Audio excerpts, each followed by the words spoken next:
All right, so here's your homework for next class meeting.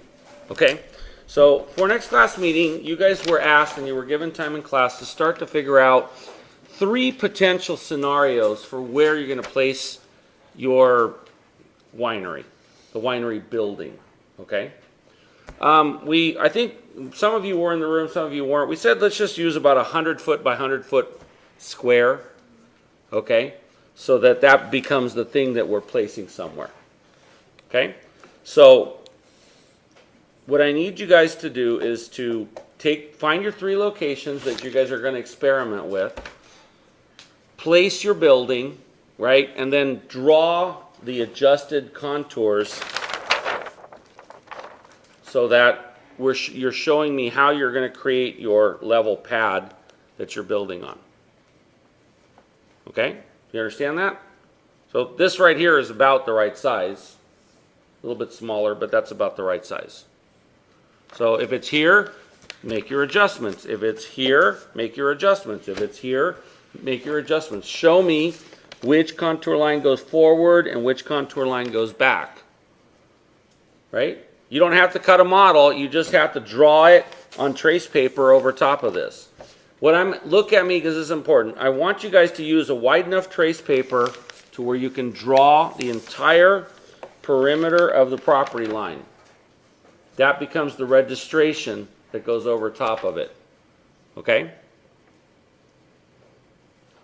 So you're going to come back with 3 different sites. Each of those 3 sites you were asked to then design between 3 and 4 varietals of grapes around it. Okay? Each of those requires a road that goes around the periphery to get the trucks to where you can dump the grapes in it. Does that make sense? So I want you guys to start to show me where the roads are going to go, and I want you in various locations where the contour changes, I want you to show me how you're adjusting the terrain and topography for the road based on what we just did up on the screen earlier. Okay? So when you're done, you're going to come back with 3 trace papers that lay right over top of this drawing, and they have 3 different winery locations.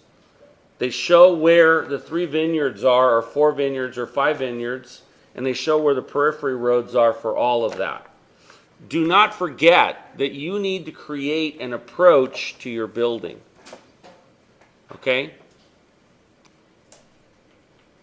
When we went to the Faulkner Winery, right, we were coming down on that lower road, Caballeros or something like that, and we looked up the slope and you saw the building up there, and then we kind of wound up to it, right, and ended up in the parking lot.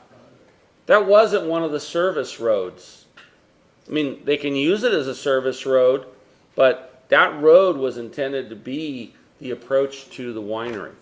And you guys have to come up with an approach to your winery, okay, that works with your road network that you're putting onto the site. That make sense? Okay. So you guys also have to build me my little topo. All right? You guys understand that I'm asking you to do entire selected areas where you show me how you're going to adjust the terrain for the road, right? Okay. Now your roads, if you're doing roads for like the trucks and the tractors and stuff like that, why don't we go ahead and make them 20 feet wide? Okay? Or no, you know what? Let's not go overboard. Let's make them 16 feet wide. That's a one-directional drive aisle for a truck. Remember that trucks can't come in here and drift into a corner to come around like that and drift again.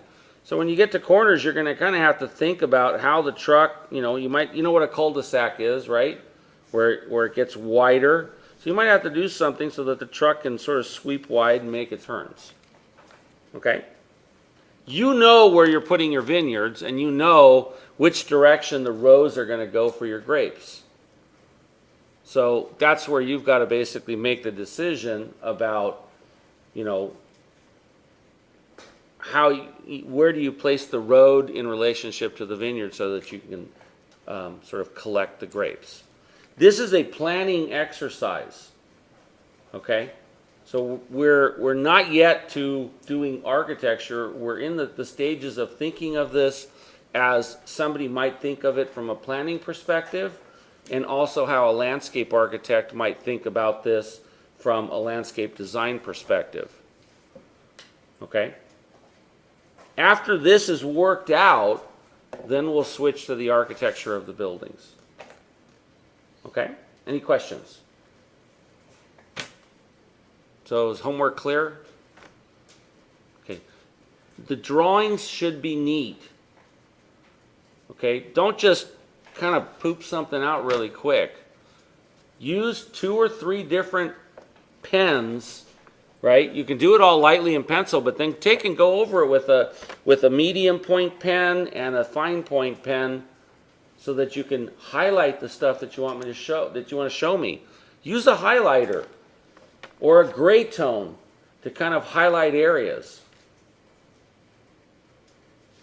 The drawings that I'm asking for on the trace paper are hand-drawn, sort of preliminary presentation quality drawings. They're sketch, but you're going to show me with poche and stuff. You're going to make them look nice, and with line weights, you're going to make them read properly. So they should have line weights, they should have line types, and you should be using some sort of a tonal thing to kind of distinguish the areas. Clearly tell me where your varietals are going. And one last thing, please take an attempt at locating a parking lot, okay, that is similar in size to your building, somewhere adjacent to the building. Okay? All right, that's it. Please make sure you turn in your surveys to Terumi, and I'll see you guys all on Thursday.